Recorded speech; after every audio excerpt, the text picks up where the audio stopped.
Las violaciones de los derechos humanos en Internet son definitivamente lejos de ser las más importantes, de cosas extremadamente graves que están ocurriendo en Venezuela, pero no nos enteraríamos de ninguna de ellas, no tendríamos capacidad de acción real para responder a ellas si no tuviéramos el Internet. Medios de comunicación han sido bloqueados de manera, algunos intermitentemente y otros de manera permanente. El Capitolio.tv, que es el medio oficial de la Asamblea Nacional, Vivoplay.net, que es un medio de televisión por streaming un poco más amplio, pero tiene sus canales de noticias, y Venezolanos por la Información, vpitv.com, que es un medio de información 24 horas independiente por internet. Estos tres medios fueron bloqueados, inicialmente por CanTV, al poco tiempo por los demás operadores, y el Estado eventualmente reconoció que ellos bloquearon los medios de oficio. Jamás podrá decir si creo que los venezolanos así lo saben. Ha existido en Venezuela tanta libertad de expresión, tanta libertad para expresarse por todos los medios tradicionales, digitales y de nueva era. Pero en una frase, ¿qué es para ti las redes sociales? Un peligro. El impacto de los bloqueos de Internet en Venezuela es sumamente alto porque la mayoría de nosotros no nos podemos informar por los medios de comunicación tradicionales. No tenemos la capacidad de informarnos por televisión. Cuando algo está ocurriendo, la gente no prende la televisión. Cuando algo está ocurriendo, la gente abre Twitter. Aquí la gente no cambia canales, sino cambia pestañas con distintas fuentes de streaming.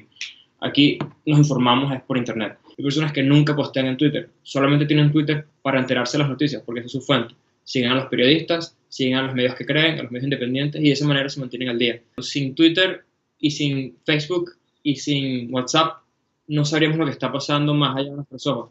Normalmente en Venezuela, cuando se bloquea un sitio web, ocurre por lo que muchos llamamos filtrado DNS.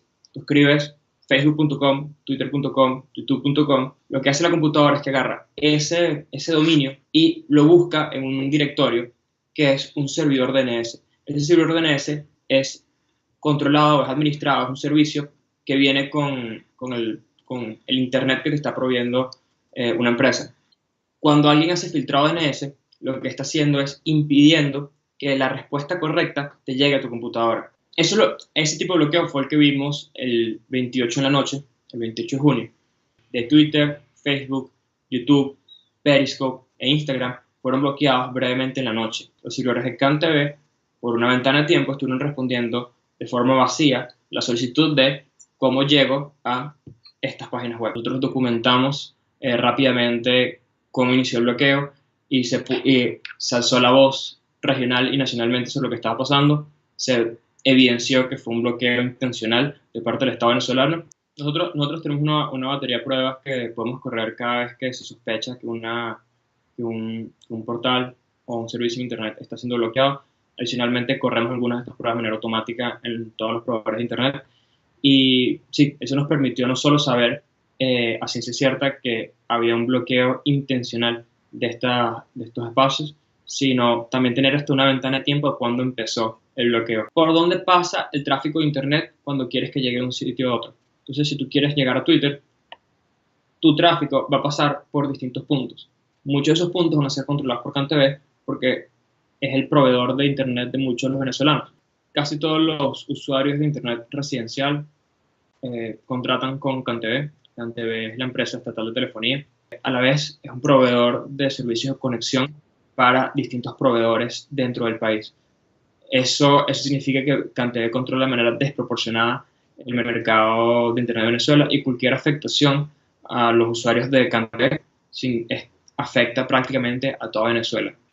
El Estado tiene demasiado poder sobre estas empresas y la forma irregular con la que se manejan las licencias, las penas y los bloqueos de Internet en Venezuela obligan a las operadoras a simplemente cumplir y no tienen mucho margen de acción. Todos los principales proveedores de servicios de Internet en Venezuela bloquean el Internet a sus usuarios cuando el gobierno se lo pide. Lo que yo estoy haciendo frente a todo lo que está pasando en Venezuela es tratar de defender los derechos de los venezolanos en línea. Es la única manera que tenemos para comunicarnos. Eso a veces es promover información de cómo evadir la censura, convencer a las personas de que es importante estar preparados para evadir la censura.